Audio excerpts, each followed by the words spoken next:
going in with my friend's partner at the time and seeing him brain dead. Everything was moving, his eyes were flickering and everything, but he was not there. There was no light of life or anything. And then at that moment, I remember holding his hand and said, even now, I just want to live and I want to be happy. It all starts with a single question asked to an anonymous caller. What do you think happens when we die? And from there, the conversation goes in completely unexpected directions. Some speak with certainty, others with doubt. Some are still trying to make sense of it all. I'm Zach Ansell, and this is When We Die Talks, a podcast about death, meaning, and how that shapes the way we live. This podcast was born from my own fears around death and the need to talk about it. Thank you for being a part of this conversation. I'm glad you're here. This episode is sponsored by Naya Emberly. We often think of ashes as something that has to stay tucked away in an urn. But what if they could become something you carry with you, close to your heart, every single day?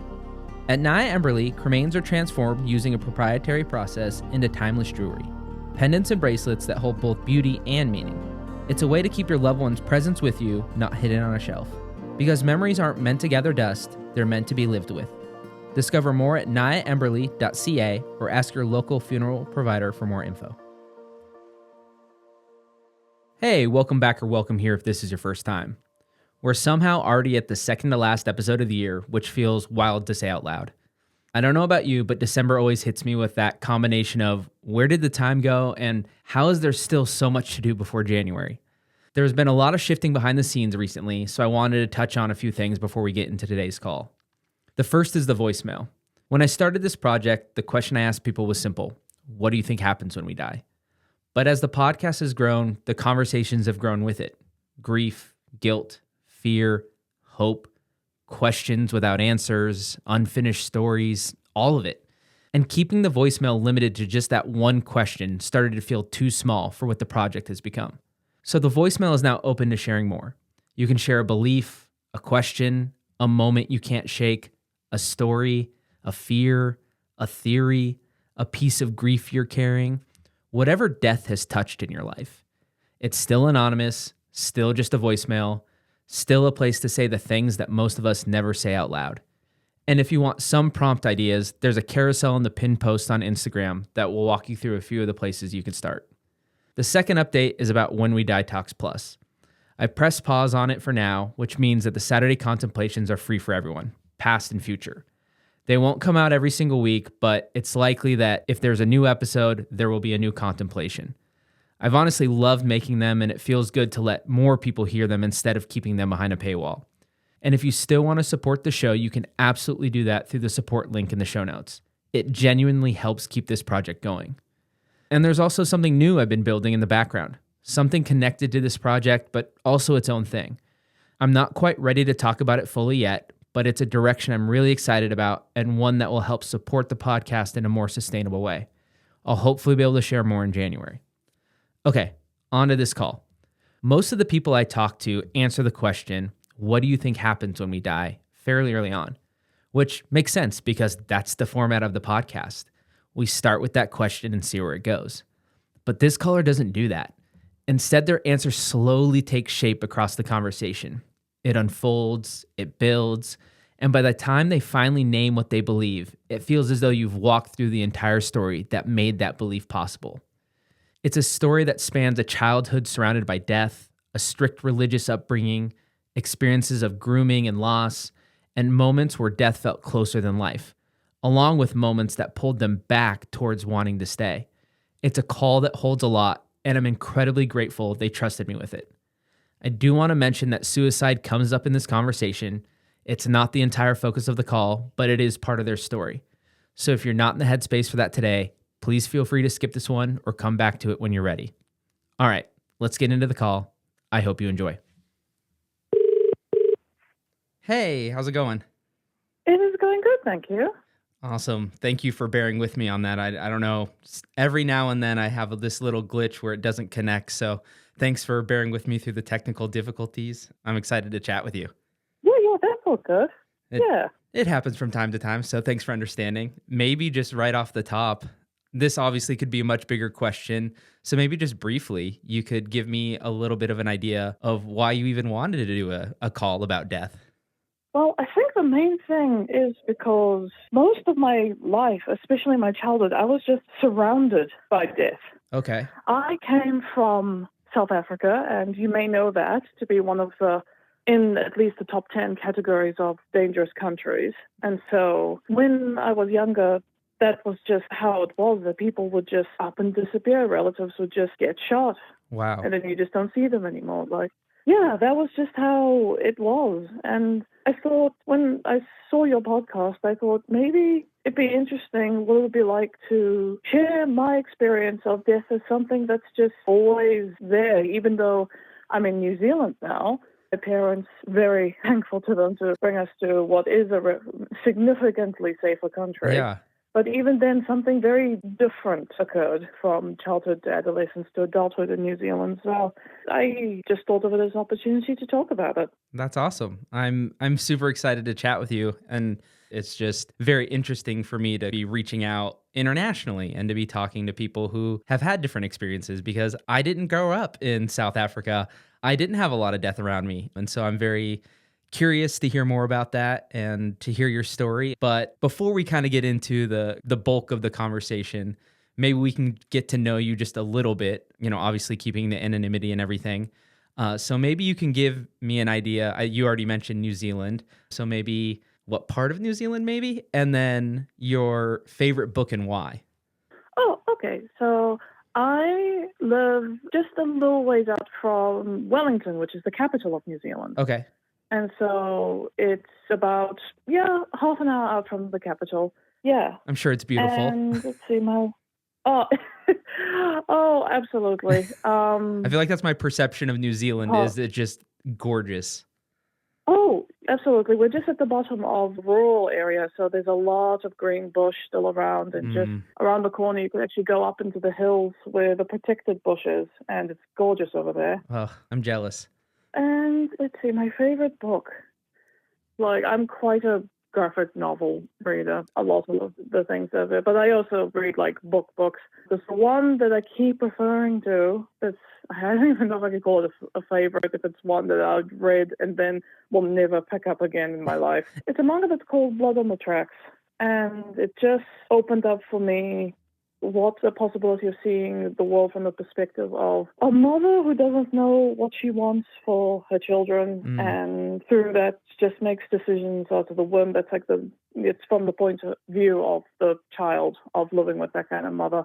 And it just shifted so much about answering a lot of questions I had with my own mother, answering a lot of questions what I had with experiences of my mother-in-law. And it just, every time, it just keeps surfacing back to the mind of, remember that story, don't forget that story, because now you have, you don't want to relive that trauma all over again. Yeah. And then I'm just okay, I'm just going to distance myself. And I'm just going to enjoy this quirky little, wonderfully hilarious world, which is Terry Pratchett's Discworld. And my favorite adventures is the Death Adventures. Just such a well-written character. And actually, my favorite thing is quite a jovial character, even though the subject matter around it was so bleak, and that connected with me instantly. I love that. I love that we can still have fun and talk about heavy things, which I think that's what I've experienced doing these calls. And I guess now we can get into the really hard question of, what do you think happens when we die? Well, I'm in many different minds around it, because I grew up Catholic. I am no longer Catholic. And because of that, I lived a very, very distorted concept of when we die, you either go to heaven or you go to hell. But the determining factors kept changing as I grew up. Being a young girl, I'll never, ever forget this from a priest.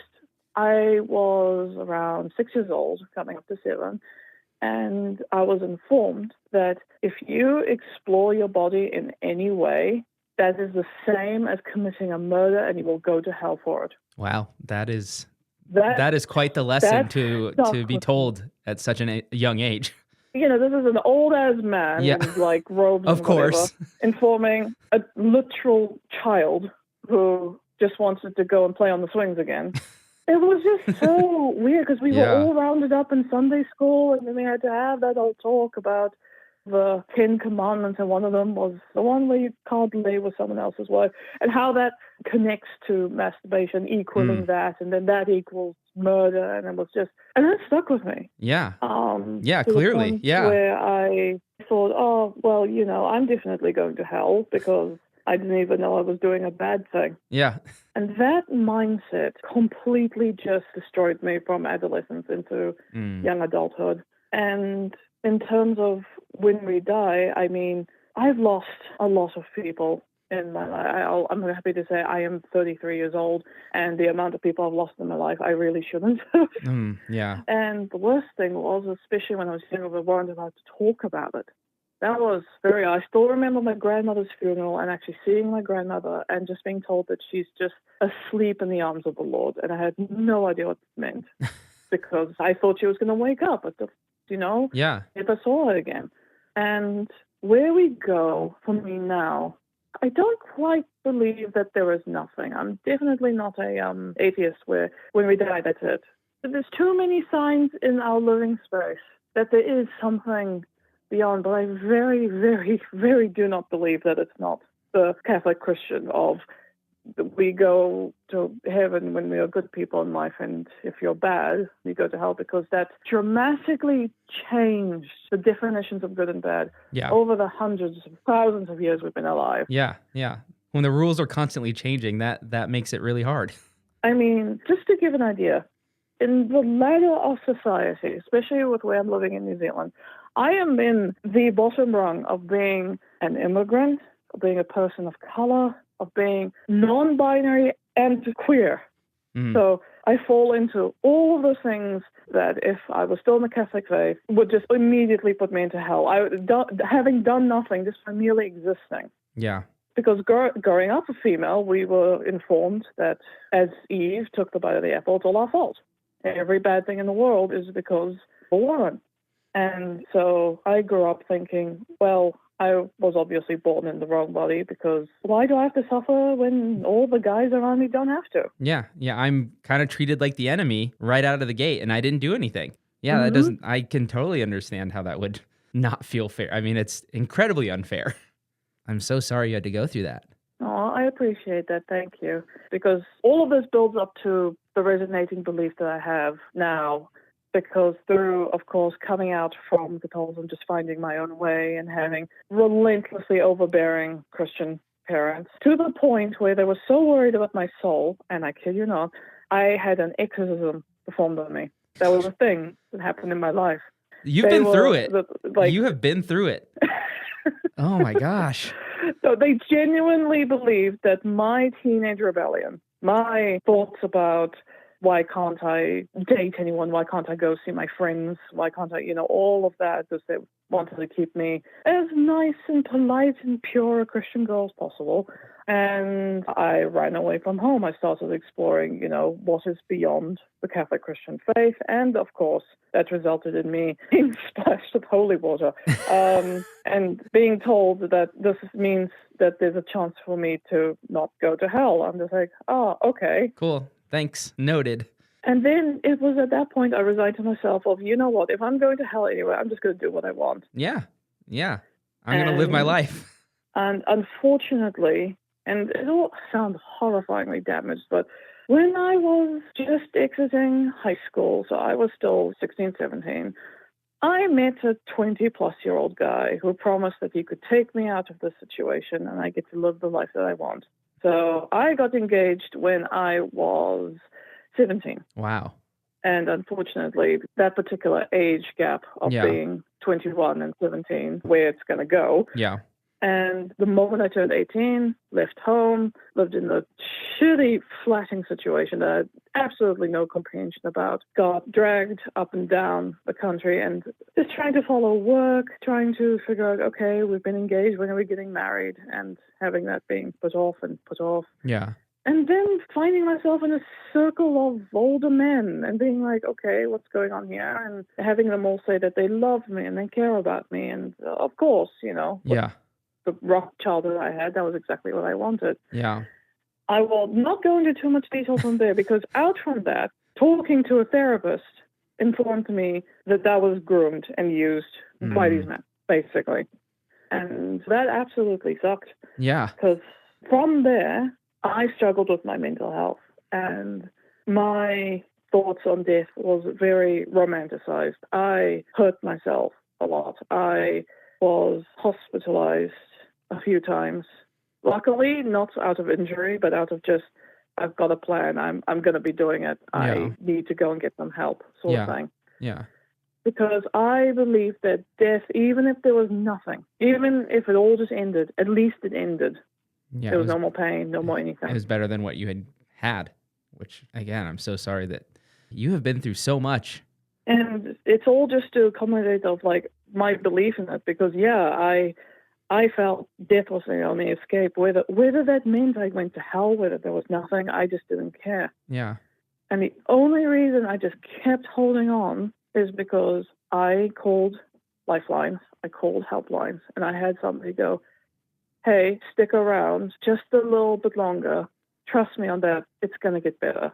Even though it took my then husband, because we eventually got married and I was treated like a doll by my mom with the whole thing. I don't remember the wedding very well. That all just sort of happened. And then 4 years later, I decided that I wasn't good enough anymore and cheated on me with one of my friends. Ugh. And the main thing is that I'll never forget the main reason he said it's because I was too much.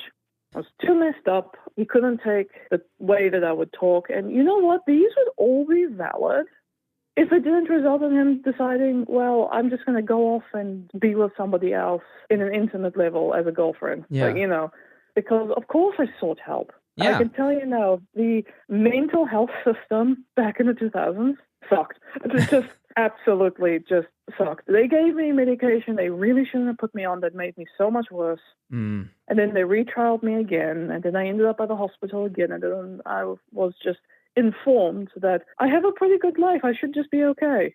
Great. It informed at me, and I'm like, oh, yes. Yes, of course. Thank you. I was just so confused.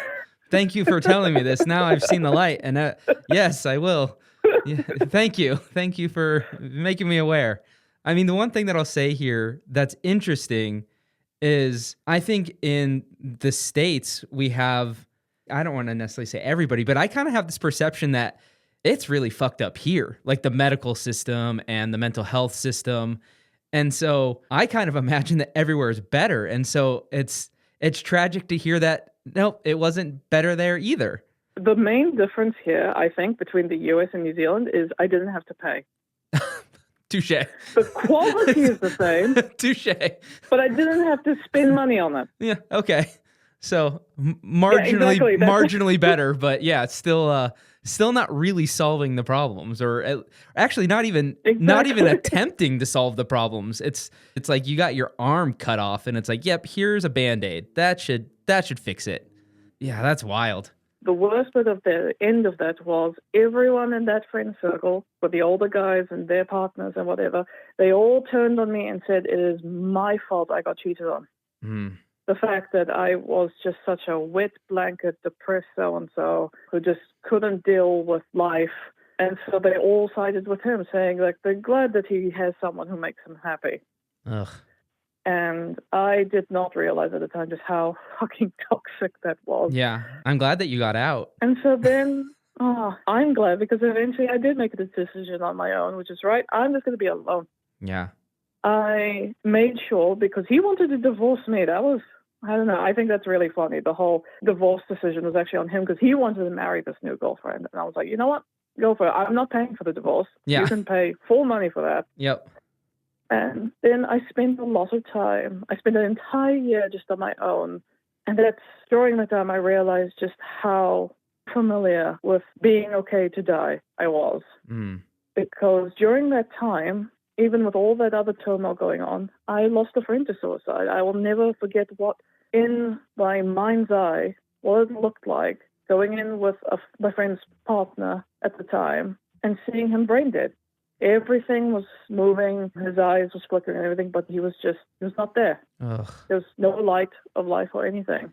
And then at that moment, I remember holding his hand and said, even now, I just want to live and I want to be happy. Because I remember he was one of the most joyful, one of the most sharing, loving people I knew in an entire friend circle. And for me, it was seeing someone in that state that made me realize, wow, that could have actually just been me. And everyone who did know me, whether they liked me or loved me or just tangentially knew me, they would have to deal with that. Yeah.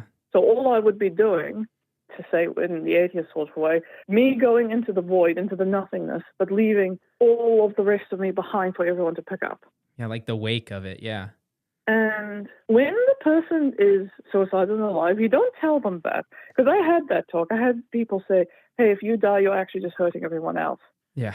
And my response to that was, why are they still all hurting me while I'm alive then? But it's just that realization of people having to cope with that grief. And I did not know then that was not going to be the first and last time, unfortunately. Oh. Because I had a distant friend who, over those years, just every time I would visit, my parent always made to visit her because lived in two different cities. And I loved spending time with her because she was someone who didn't care what other people's opinion was. She would just tell her mind. She loved books, and I loved talking about books with her, and I loved talking about politics and everything. And she was actually a childhood friend of my now ex-husband. Okay. And that friendship persisted because of just how disjointed she was to all of that. He actually completely blocked her out of his life. It was only later I realized, because she confessed to me that she felt it was her fault that I experienced the pain that I did. And I, tried to reason with, why? There's no reason for you to feel that. Yeah. And she said because she saw the signs of her friend making a big mistake. And she tried to talk him out of forming this relationship with an underage girl. But she felt guilty that she couldn't get him out from doing that. And I'm just like, this has been over 8 years. Yeah. You've been holding on to that for that long? And she said, yes. And I was like, well, please don't, because that was definitely not your fault. But I remember how she cried and said that she should have done something. And I just said, you're not responsible for his actions. Yeah. But I didn't know that day that was going to be the last time I was going to see her.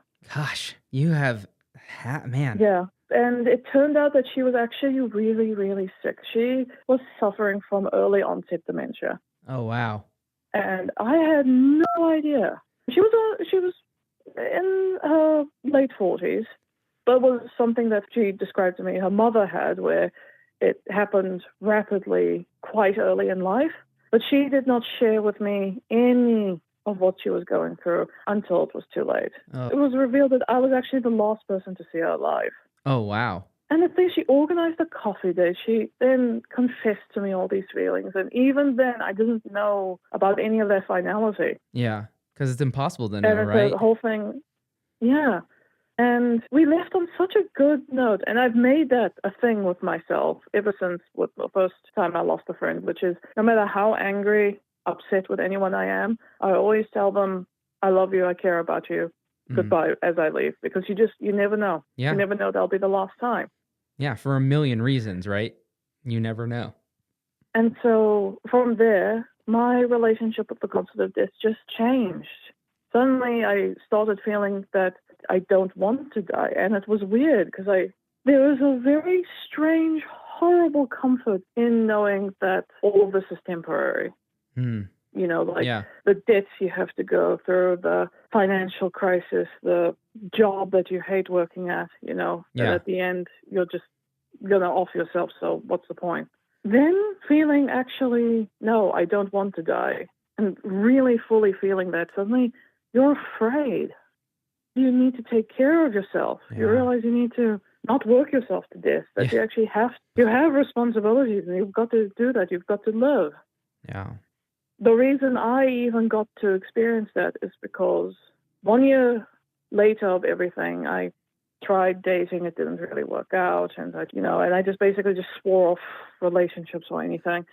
And then, of course, I fall in love with the author of a book that was written in New Zealand. And then it turned into a tragic love story. And I'm still married to him. Oh, nice. So. Congrats. Thank you. That's how it always happens too, and that right? was Is right when you exactly, swear it off, and then it all comes yeah, together. exactly. Right when you swear it off, you say, I don't want to be in love anymore. I'm never going to get married again. And then suddenly you just meet like someone who is not perfect, Yeah. who has their own struggles and everything, but wants to live through it with you. Yeah. Yeah.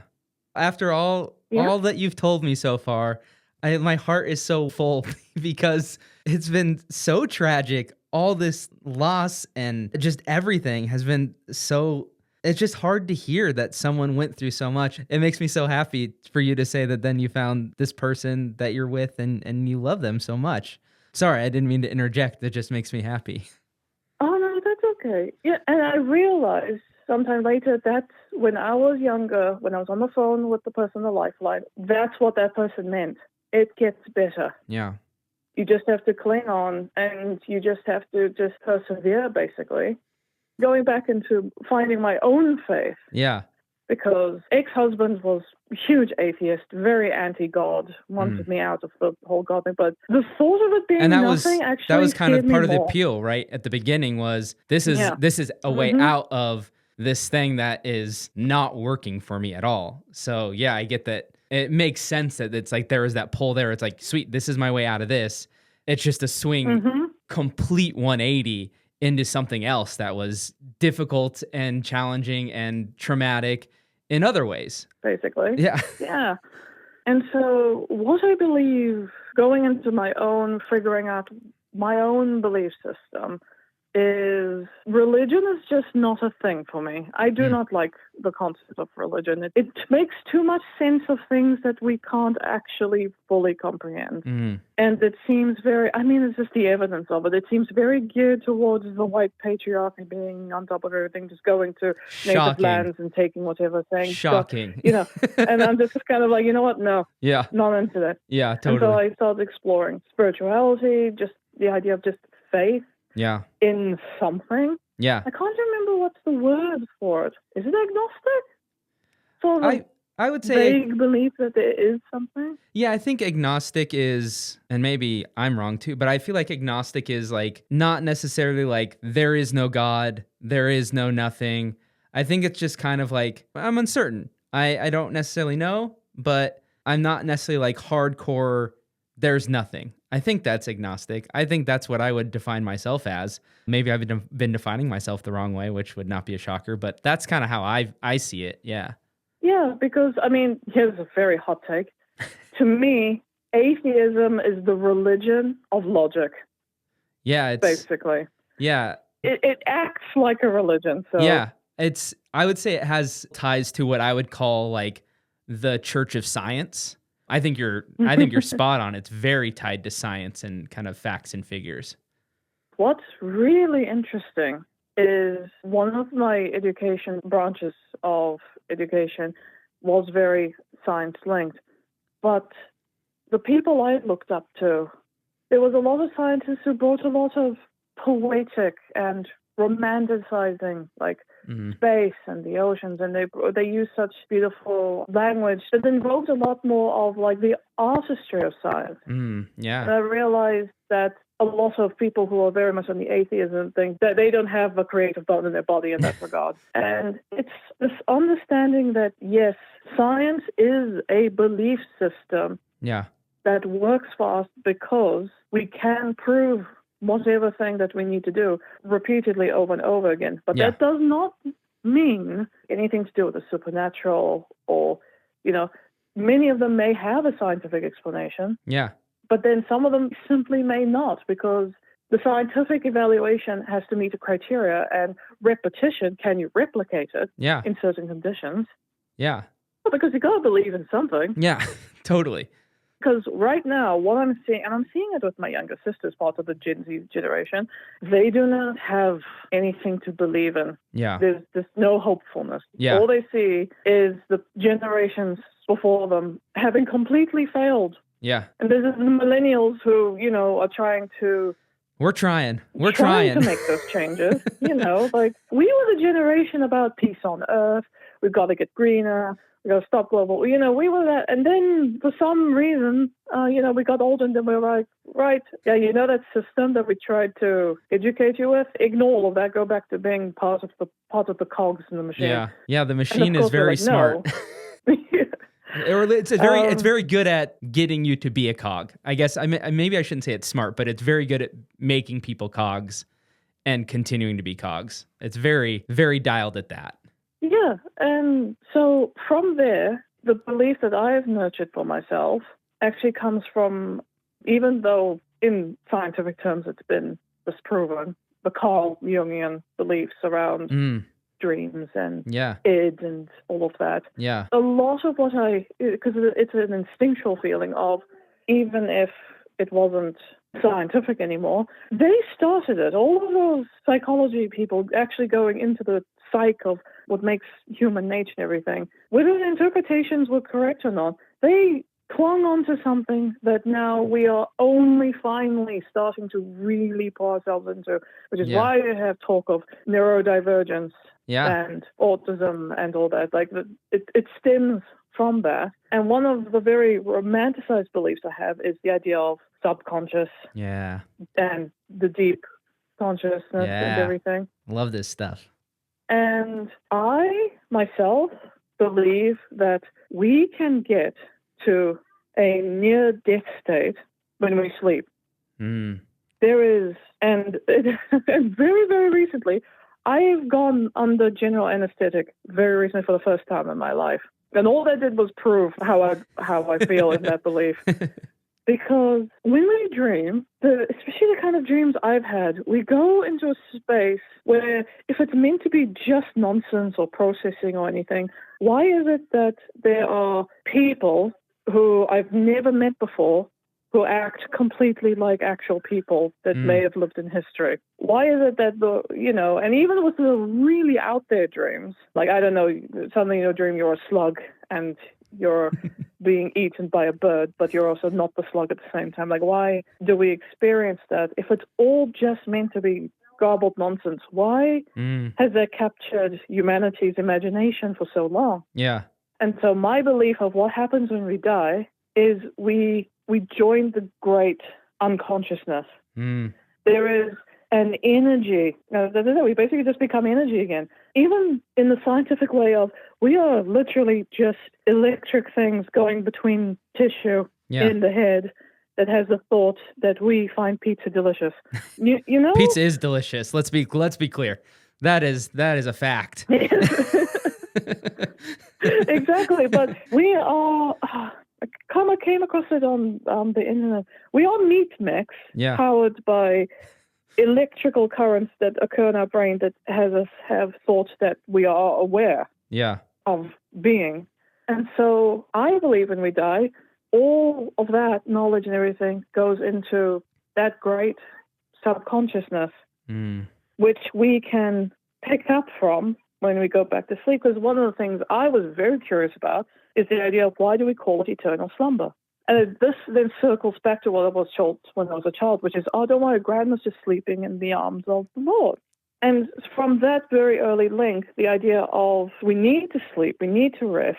And when many older people die, when they go to sleep, they don't wake up. Yeah. And I always wondered, what happens? What is the transition of when we are brain dead, when the body is still telling the body to do things, but what makes the person who they were not there anymore? Yeah. I love the kind of collective unconscious outside of nothingness. It's the one that makes most sense to me, that we are all, and not just human to human, right? Just humans and plants and all, everything is connected through this kind of consciousness or unconsciousness. I think that is the thing that really, at least in this journey so far, who knows what else I'll learn. I'm trying to learn as much as I can, but it's one that makes sense to me, at least resonates with my experiences. But who knows? We could be totally wrong, but I like the way that it sounds. And of course, then people, and it's fascinating to hear people say, oh, so if we're not bound by heaven and hell, should we just do whatever the hell we want? And it's like, well, no, you're still alive. Yeah.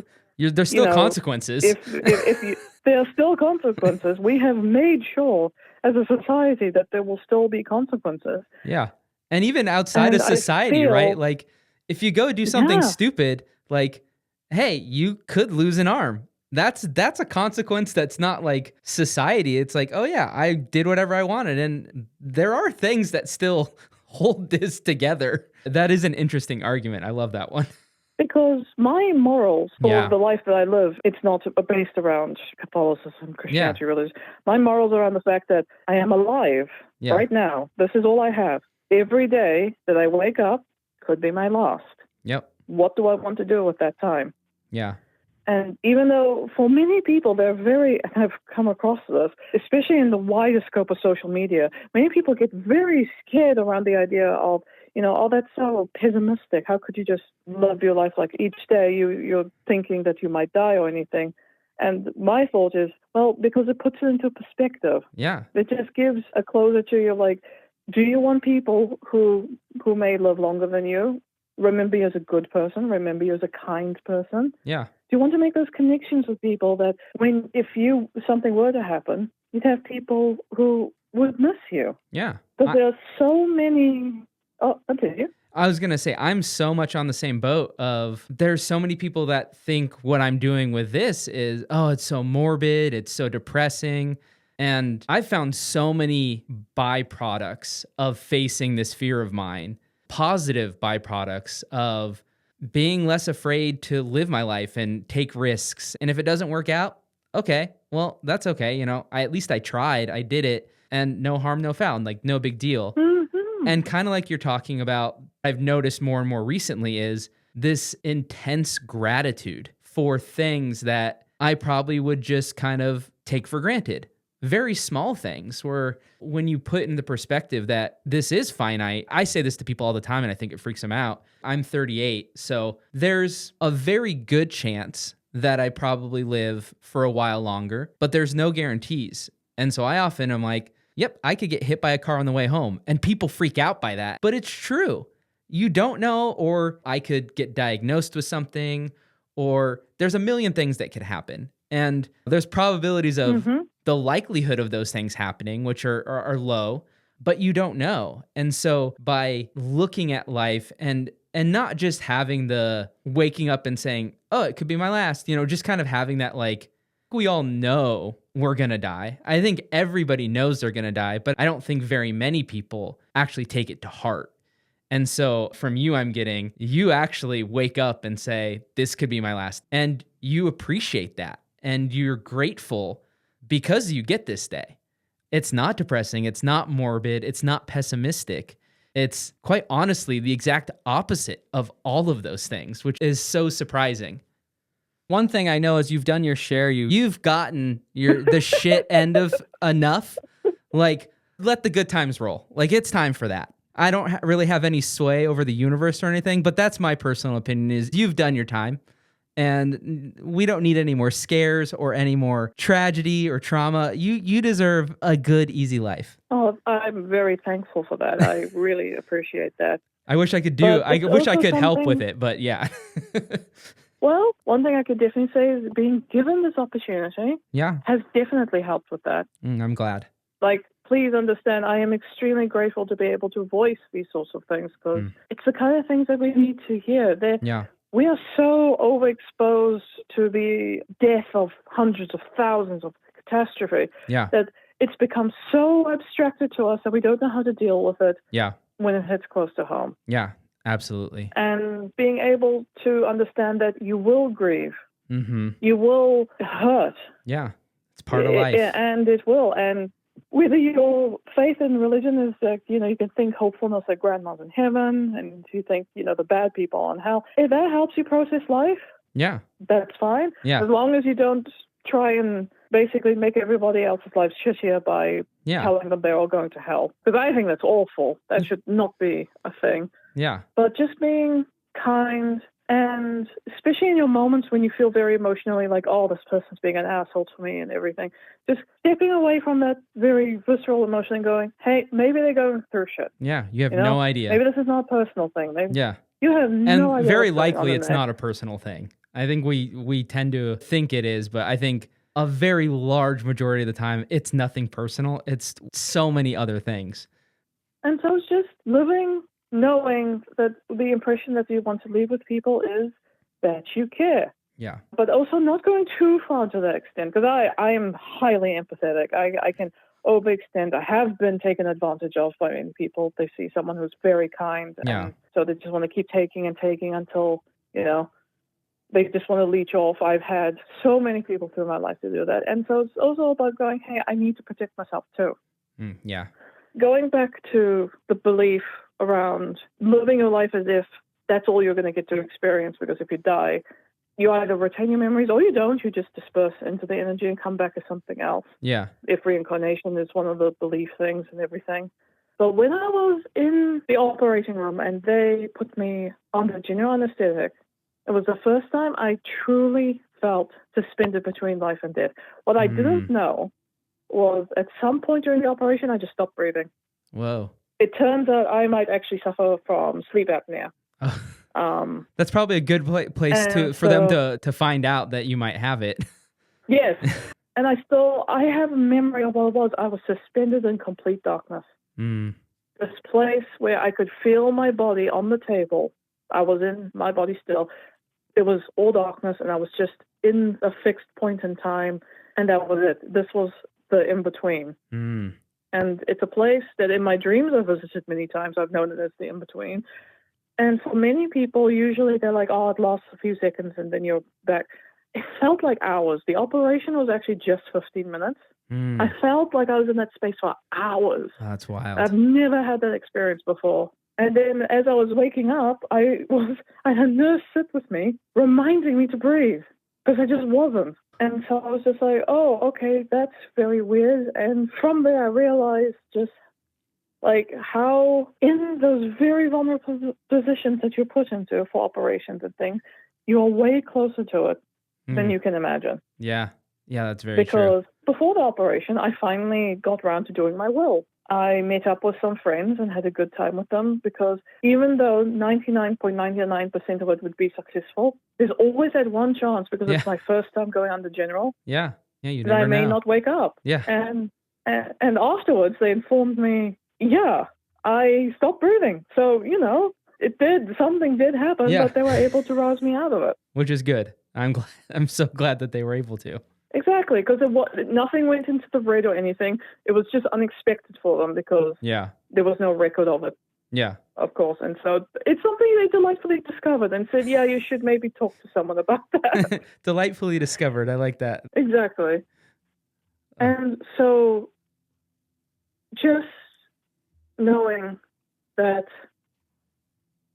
we as people, I think it was Neil deGrasse Tyson who said that, or one of those wonderful scientists, put the idea that we are the universe experiencing itself. We were gifted the consciousness from the macro into the micro, which is us, to actually experience being alive. Yeah. And from that point of view, I've just been like, wow. So we need to make use of the time that we definitely know that we have. Yeah. Which is when we wake up, this is the time. And then when we go back to sleep, we don't know. And I think that's like a perfect little message to end on, to send out to the listeners and everything. I do want to say I loved this conversation so much. One of the things that I found really fascinating is pretty much every single person that I've talked to, I think you're, I don't know, somewhere in the high 30s of the people that I've talked to. And everyone answers the question, what do you think happens when we die? Pretty quickly out of the gate. And not that necessarily you had all these twists and turns, but it's like you kind of held that back for so much of the conversation and gave all this context. And I just thought it came together so beautifully and like almost in this like very, very cool, like movie type reveal, like this big grand reveal at the end of the conversation. And so I thought that was fantastic. And I also just want to say thank you for being vulnerable to a complete stranger and sharing such personal stories. That means the world to me that you trust to have that conversation with me. I'm glad that somehow, some way, that one of the good things that came from social media is that you found this project and that we were able to get on the call across the world. And I just immense gratitude from me to you and so thankful for you. Oh, well, thank you very much. And thank you for hearing me out and listening to my story. I'm so glad that we did this. And yeah, let's definitely stay in touch. Oh, Yeah. yes, please. I would love that. Yeah. And yeah, I hope you take care. Yes, I hope you take care too. Thank you. I'll talk to you later. Talk it there. Bye-bye. Bye. There's something wonderful about the pacing of this call, the way a worldview can reveal itself in layers rather than declarations.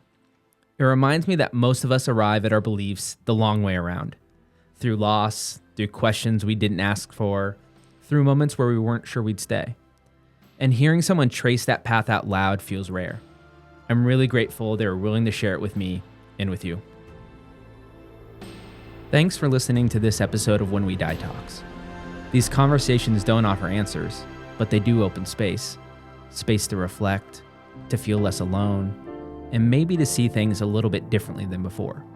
If you'd like to explore your own beliefs out loud, you can apply to be an anonymous caller at whenwedietalks.com. And if a full call feels like too much, the voicemail is always open.